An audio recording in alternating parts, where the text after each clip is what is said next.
Really, I showed him the door. She comes out of the room and she had rubbed her neck red, rubbed it red, and said I had been strangling her. Now, that's a felony. Yeah, you know, like that, you go to jail for that. I probably knew that.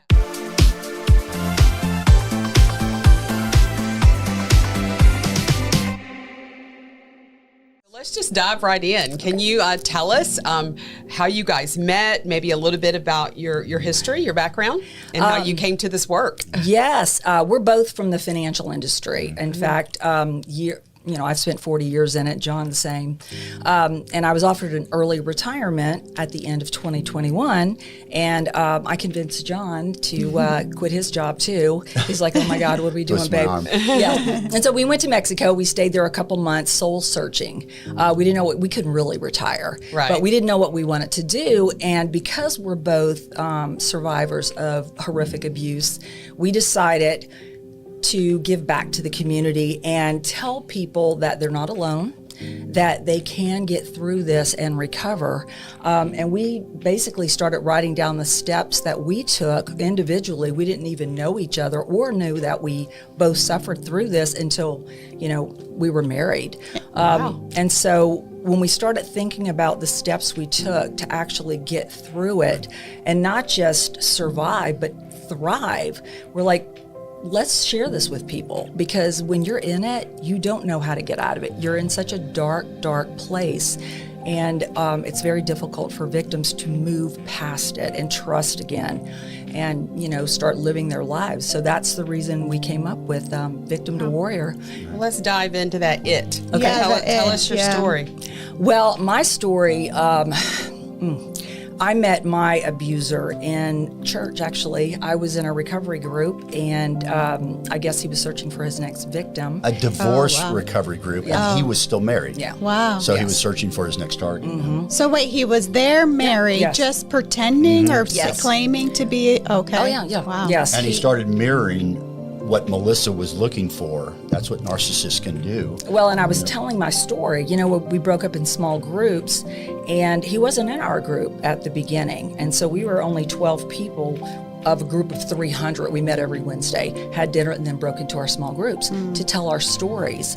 So 2 weeks into the program, he now shows up in our group and said he was put in the wrong group. But I think what happened is he was trolling the groups to find out who his next victim could be. And I was in a bad place. I was devastated. I had just sold a company, so he knew I had money. He knew I had a good job, I was successful. And that I had been cheated on, and just horrible things that had happened in that previous marriage. So all of a sudden his story was very similar to mine. And he was cheated on, wife left him, she was a gold digger, all of which were lies. Of course, I had no idea at the time, because he was saying things that resonated. I'm still wrapping my head around he was married and in this group. And had a sign of, that he had been divorced for a year. Oh, wow. You couldn't even get in it. Now, they didn't ask for your divorce decree, but they would think you wouldn't lie about something like that. Not in church. No. Not in a church support group. Oh, geez. So we were together 12 weeks through this program, and then he told our group, we became really good friends because it was 6 guys and 6 girls. So we did a lot of things together. Well, he told our group that he was going on a missions trip and that he would be gone for 3 months. And we're like, oh my gosh, that is so wonderful. Yeah. Well, years later, I find out he was not on a missions trip. He actually took money out of the marital account of his wife that he was divorcing, or she was divorcing him, and went to Monaco to the Formula One race and acted like he was just rich and famous for those 3 months. He was not on a missions trip. So these people can lie like nobody's business. Well, he comes back, he has all these stories about this mission trip, all lies. And we just kind of connected, So he pursued me, dating me for a year. And then, oh my God. And I'm assuming charming as all get out. Oh, yes. In fact, our first date was on a yacht. He had a lake house, and it was on a yacht at his lake house, and he sent me on a scavenger hunt to different stores to pick up like sunglasses, a windbreaker, and I was just, all these stores had the little gifts for me. And then I ended up at the lake house, and out in the back of it was this yacht. Well, we went on our first date on this yacht. I find out years later, he actually stole it from a woman who died down the street from him. He was working on her boat and she died, and so he took it. And she was a widow, and so her children lived out of state, so they had to actually sue him for this yacht that he ended up selling to someone in another state. So the scams were unbelievable, but those type of things were what he was good at. So very, very charming, always looking to impress, and he always said, he had a lot of money. Well, his house was going into foreclosure. I did not know that. So he proposed to me. We went to Aruba. Of course, I paid for it because he said, he had a business that he wanted to keep separate. And so I paid for the whole trip. And he proposed to me on this little island, chartered a boat, buried this diamond in a bottle in the sand. And he's good. Wait. I have to know because I'm blingy. Mm-hmm. So was it a real diamond? Was it a stolen diamond?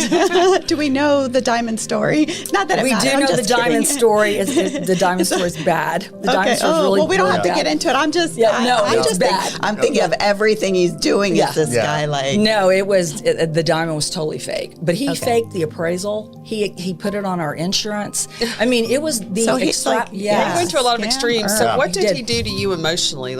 Talk a little bit about the abuse part that you suffered. Well, he once we got engaged, and he moved in with me because he said he sold his house. His house actually went into foreclosure. The whole wedding, the honeymoon was just over the top. 6 months after we got married, things started changing. Then he was starting to criticize, pick on things, asked me to invest in his company, which I did. $100,000 that ended up being a scam. And so the more I started resisting, the more pushy he got and the more verbally abusive he got. And so he was messing with my self-esteem, my confidence. And I was I worked for a corporation. I was in a big position. But he started alienating me from my friends. He was complaining about this friend. He started making up lies about them. And so I started pulling away from them, and they started pulling away from me. And so then he started on my son, and he really did some horrific things to my son. I mean, how old was your son at the time? When we met, my son was 13. So he was looking at him, as a father figure, and he acted that way until we got married. Then all of a sudden, my son, who I was very close to because I was a single mom, he tried to drive a wedge between my son and I. So he became so abusive to my son behind my back. And so my son saw how happy he made me, supposedly. And so he started actually pulling away, and I didn't understand why, but he thought, I don't want to ruin this relationship if he loves my mom so much. So he was enduring all this abuse, physical, mental, everything from him. He was very twisted sexually, but he ended up transferring to another college out of state, and I had no idea why. I'm like, why are you leaving? He goes, Mom, I just think it would be better if I leave. So once my son was out of the picture, then it was just me, because he had alienated me from my family, my friends. Now my son was gone, and there was no one to protect me. And that's a pattern. That's a pattern. It is so a question, because we've all been in situations where we feel these red flags, and a lot of people will ask me, or and I'm sure they've asked you too, Angela, like, didn't you know, didn't you realize, there's red flags? But I think we as women, and you can correct me if I'm wrong, I'm generalizing here, well, because I'm a woman, but I think we feel things and we brush them aside because we have to be nice, or we have to be, the peacekeepers, or do you know what I'm saying? Oh, yeah. So I'm sure you had them, but did you recognize them? And if so, when, at what point, was it too late, or did you just ignore them? Well, I started recognizing them. Things were not making sense, but because things seemed to be so perfect with him, I made excuses. Well, that must be because of this. But when looking back, when I started seeing things, the patterns, things that didn't make sense that a normal person would not do. You know, a normal person wouldn't do certain things. And when I would ask him, he always had an excuse. He always had, it would just go off the top of his head. I mean, just lies and lies and lies. And so it wasn't until I sold my house, which I owned. He talked me into buying this luxury, huge house. I did. I fell for it and I bought it so we could entertain friends. And of course, none of that happened. You know, it was just this massive house that now I'm in debt. You know, it's all in my name. Nothing's in his name. And then he started like opening credit cards behind my back. I didn't realize it at the time. And he would make the minimum payments, but he was buying these extravagant things for me on my own credit cards. And it was like these gifts and stuff. And I'm like, you know, you really don't have to do that. And so he literally paid the minimum payments until, of course, things got bad. But the violence started when he started drinking again. He was a recovering alcoholic, he said, but there were signs that he was drinking again. Of course, he blamed my son. You know, I was finding beer bottles and whiskey in the bushes and things like that.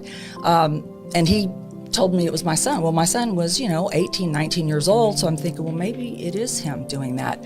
And so now he's out of state. I'm still noticing things.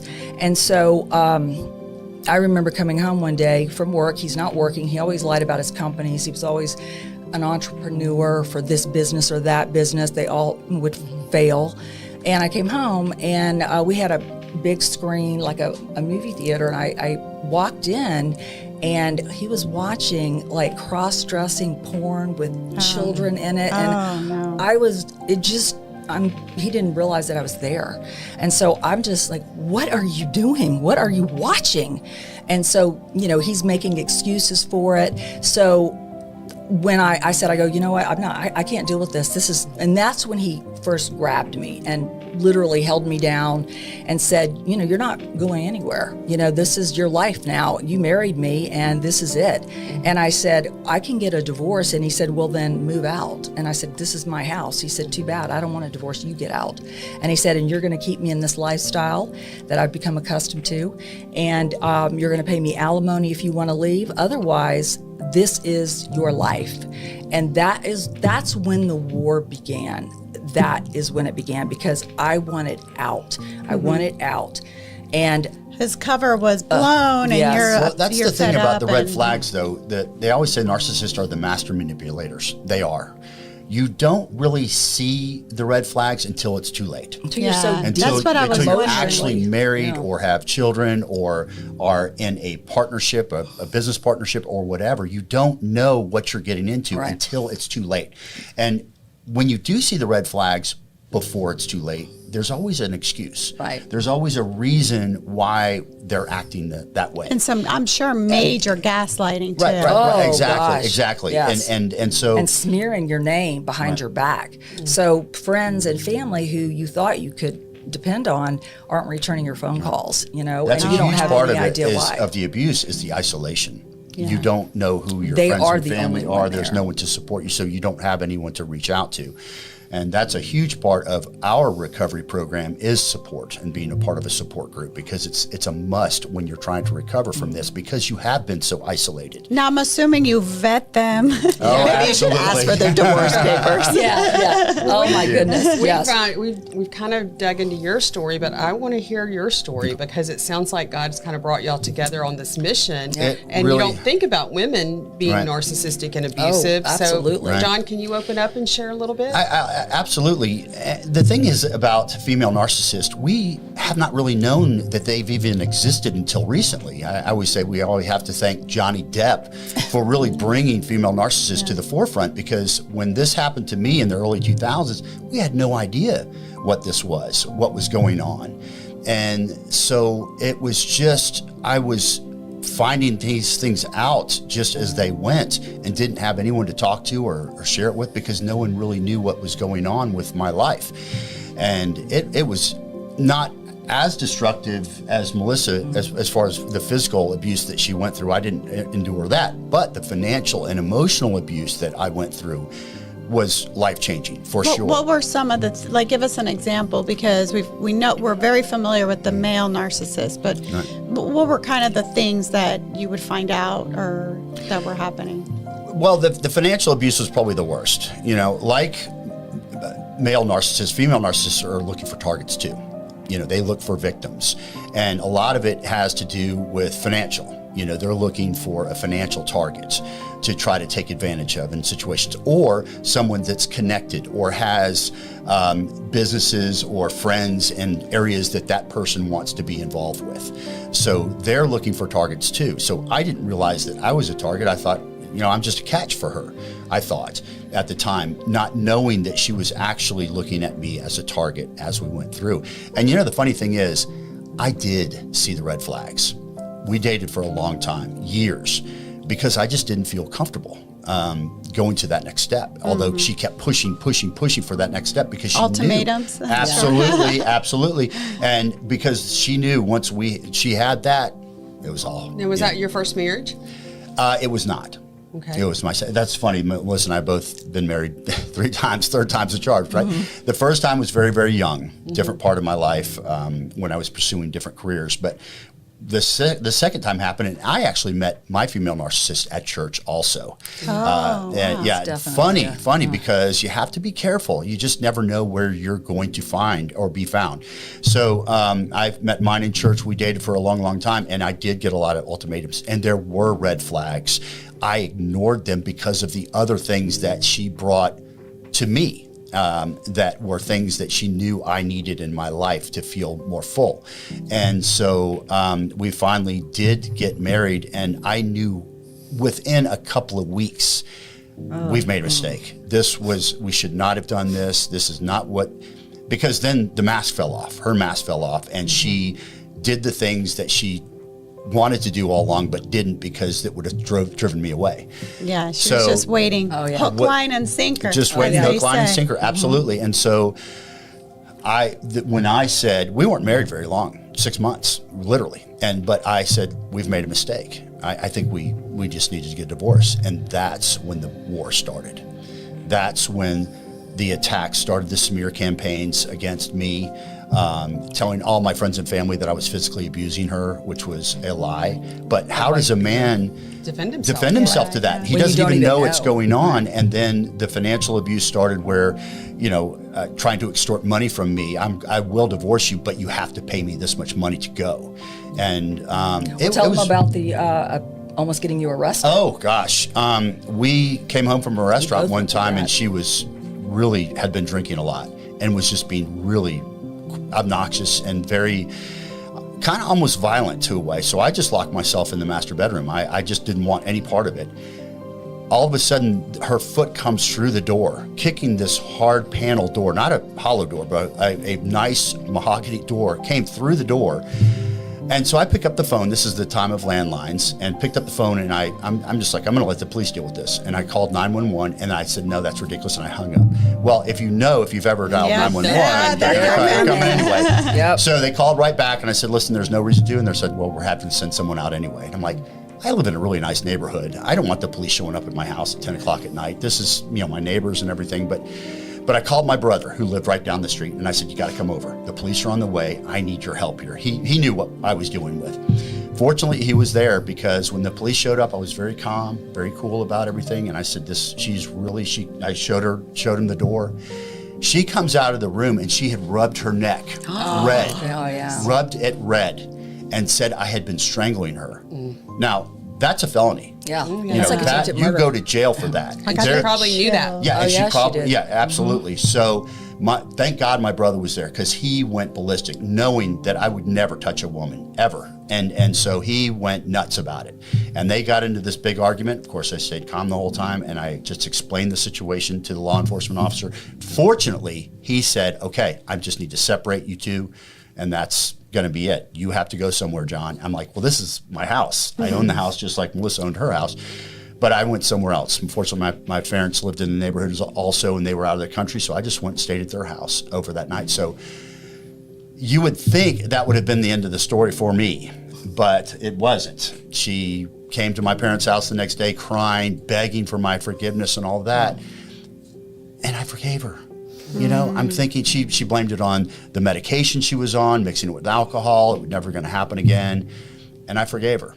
You know, even though she tried to have me arrested. I mean, it's crazy what victims do at that time. And as a man, it's really hard to say, I was a victim and I was abused and I just didn't know it at the time. And so I forgave her over and over and over again. But again, when it comes down to it, fortunately, we went through a divorce. I had to pay a lot of money just to get rid of her with no kids, no abuse, no nothing. Just extortion, like I said. So it was a difficult time for me to recover from. Oh, I'm so sorry you went through that. Thank But you. let's camp out here for our listeners, because so often as survivors of child sexual abuse, we are very vulnerable. And we have almost a scarlet letter on our head Yeah. that says, abuse me again. Right. So narcissists are drawn to survivors. Yep. So for our audience, can you just list some characteristics of a narcissist so we can just be real clear? I mean, Yeah. I think we have outlined some of them. Yeah. But can we share some of those characteristics? Yes, a lot of times they're good listeners at the beginning because they're learning about you and what's important to you. And then all of a sudden, when it's their turn to share, they're sharing things. They're all lies, but they're sharing things about having the same interest as you do. So it starts out with love bombing. They've never met anyone like you. You're their soulmate. They've never felt this connection with anyone else. What woman who's been through horrible things doesn't want to hear that from someone? And they hear that within a very short period Yes, of time. it That's happens the bizarre very, thing. very First, second, fast. third date, Yes. it's all of a sudden like, I can't live my life without you type I of. want to spend all this time with you. Yeah. You are, God sent you to me. I mean, things I've never like that. heard that term, love bombing. Oh, yes. I'm Yeah, going to love remember bombing. that. Yeah. Love bombing, that's All right. it. It's like- so number one, love bombing. All right. Number one, love bombing. And then when we say mirroring, they become what you're basically looking for. When we look in the mirror and see ourselves, we know what we like, what we like to do. They start becoming exactly like that. Like if you like the beach, they love the beach. I love the beach. If or you like love the yoga mountains, or whatever. whatever you like. They all of a find sudden- everything in Yeah. common. Yes, Yeah. yes. And what we Okay. tell our clients now is when someone says that they love the beach or they love yoga, there's going to be some proof of that. Their social media is going to show photos of things.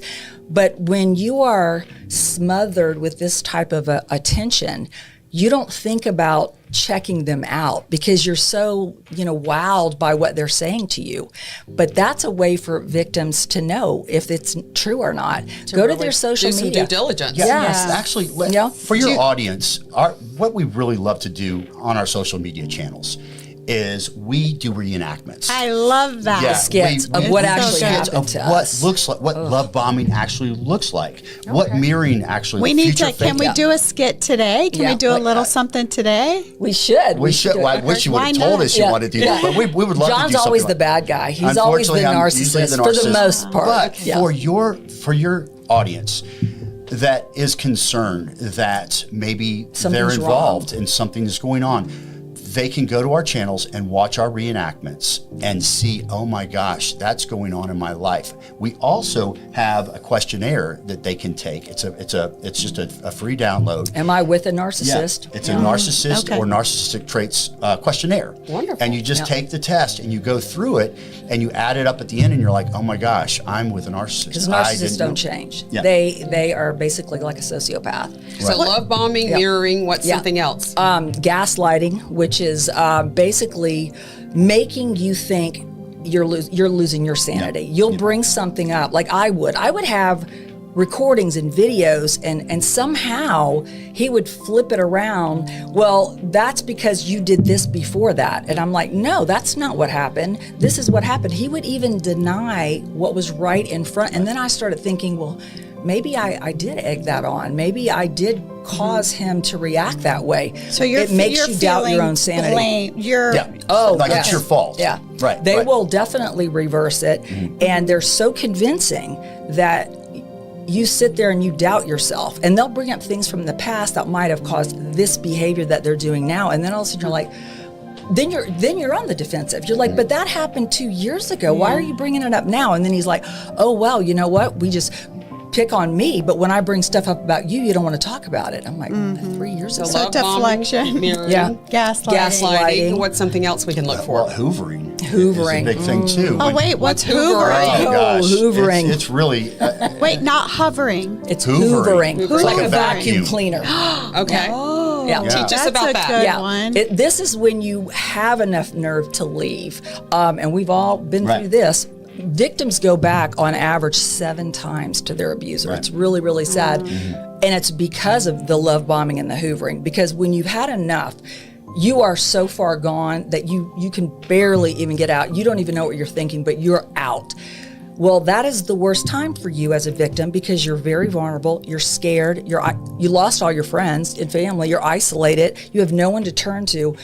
And guess what? The victim, Let me guess, they suck you back in. Yes. That's They the hoover hoovering. you back. Yes. Right. They hoover, they suck you back in. I They get tell it. you I'm so everything sorry. that you want to hear. Yeah. All the that apologies. made you leave. Yeah. All of a sudden, They're they're gonna going to do all of change, it. they're They're gonna- going to Yep, go to yep. counseling. Okay. Well, They're I'm never glad gonna you do didn't that call again. it Dysoning because I love my Dyson. That's good. Hoovering. Yeah. All right, so we've got love bombing, we've got mirroring, we've got gaslighting, we've got Hoovering. Hoovering. What's next? My God, I wish we had our list for this. Yeah, we have something called the narc dick. Yeah, it's The actually the Narcissistic Narcissistic Dictionary. Dictionary. We refer to it as Whoa. narc It's dick. DIC. Okay, DIC. Gotcha. So, but it's also something that someone can download from our social media channels. It's just a narcissistic dictionary that really, because you're in a relationship where you have to have a dictionary to help you understand what you're dealing with. Yeah. It's incredible. That's Well, incredible. narcissist is the basis for a lot of psychological disorders. Yeah, it's incredible that you have to know these terms. Flying Right. monkeys. Flying monkeys is another one. You know, Okay, what's flying a monkey? flying monkey? Now I'm as thinking in the Wizard of Oz, you know, the Wicked Witch sent out her little minions. Yeah. That is what a narcissist does. They have flying monkeys, which what we call them are people that are just think they are everything. Because a narcissist doesn't act that the way they treat you in private. They don't act that way in public. So they're this perfect person. And so when you complain about them, people think you're the problem. They're like, he's so awesome. He's so nice. Are you kidding me? And so all of these people around the relationship, you know, fake friends, whatever, when you're going through trouble, you're not going to talk to your abuser because they're the ones that are causing you so much heartache. So you go to people you think you can trust and you start talking to them.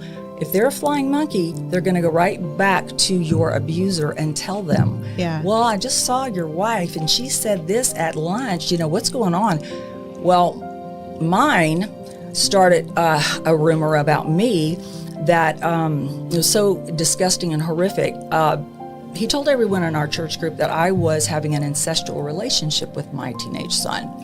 And that's what was causing our marital problems. And that Horrific. I had to file a defamation of character lawsuit against him after the fact for that.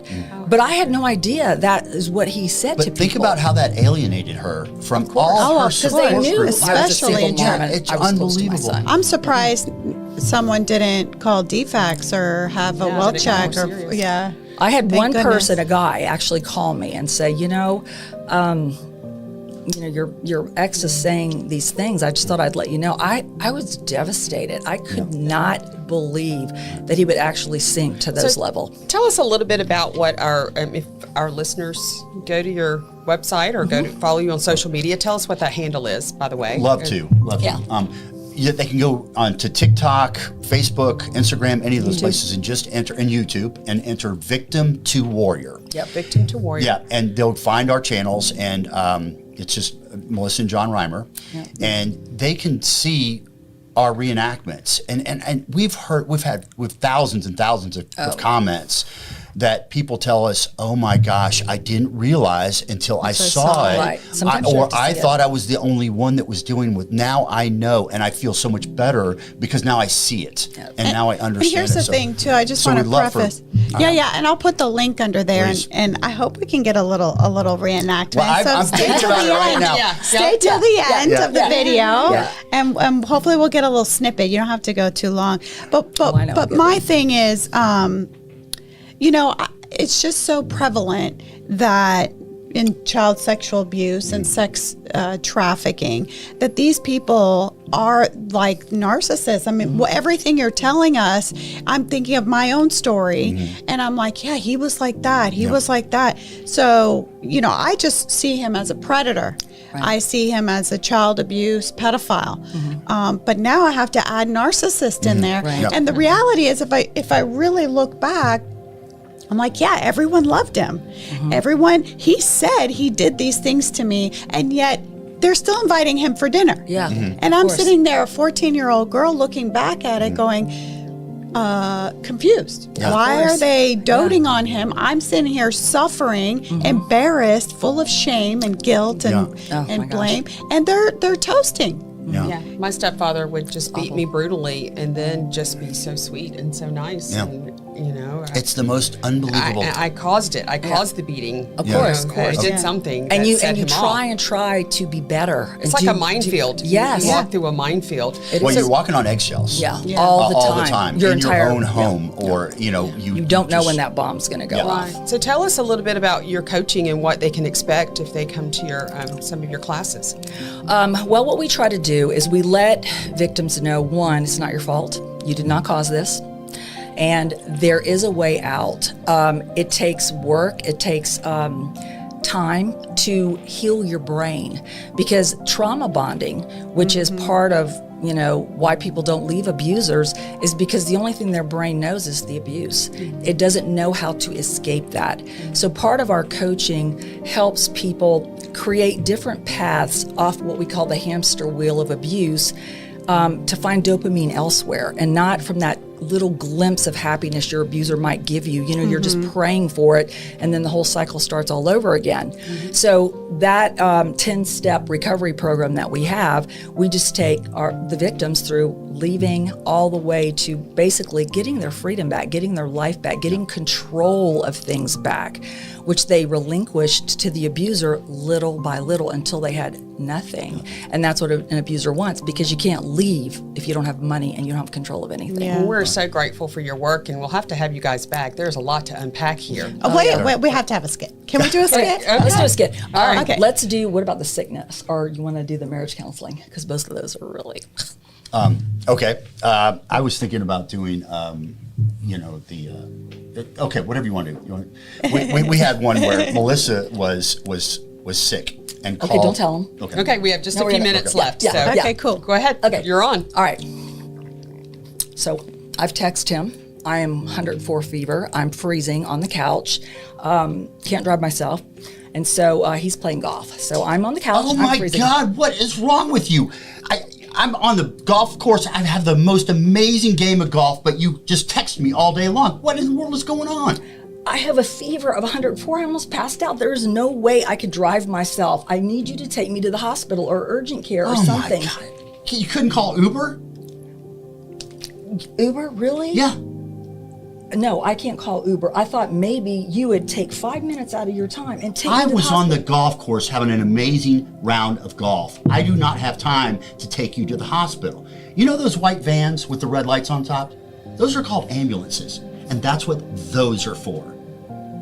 Maybe I can call my buddies back and get back on the golf course and get me back in there. Cut. That was cruel. Yeah. I'm sad. And that is so true. It is true. Oh, Yes. I'm Yeah. so sorry. Yeah. I'm so sorry. Well, we Well, like thank to. you for getting in that headspace. I know that's it. I know you guys a little bit now. That's Yeah. Well, I that know must that be God has hard. brought y'all together for a purpose. Absolutely. And absolutely brought y'all into our lives for a purpose, because the next time I come across somebody who's struggling or suffering, I know where to send them. Yeah, Please do. absolutely. Our website is the v2w.com, just V2W.com. v2w.com, and You can set up one-on-one calls with Melissa there. She is amazing. She really, really is. I adore my She has clients. hundreds of clients that she has changed lives for people. So if someone's struggling, they'll have a new friend with Melissa for sure. So you both have an Thank you. opportunity. We like to close our shows with a voice of inspiration. So if you can look into that camera and just share with our audience just something from the depths of your heart that could help them today. Life transformation is possible. Like we said, it's not your fault. You don't have to be ashamed of what happened, but you can find a place where you can recover and you can rebuild your life and you can find happiness again. We're living proof of it. Right. You just have to have faith in yourself and take the first step. That is the hardest step, but taking the first step and reaching out is what you need to do to move on to that Amen. next. Melissa, that's a great word. John, How do you follow that? How do you follow The most important thing, you're not alone. You are not alone. There are people that are out there like Melissa and I to help you no matter where you are on your journey of abuse. We can help you through that. So please reach out to us. We would love to be the person that guides you through this.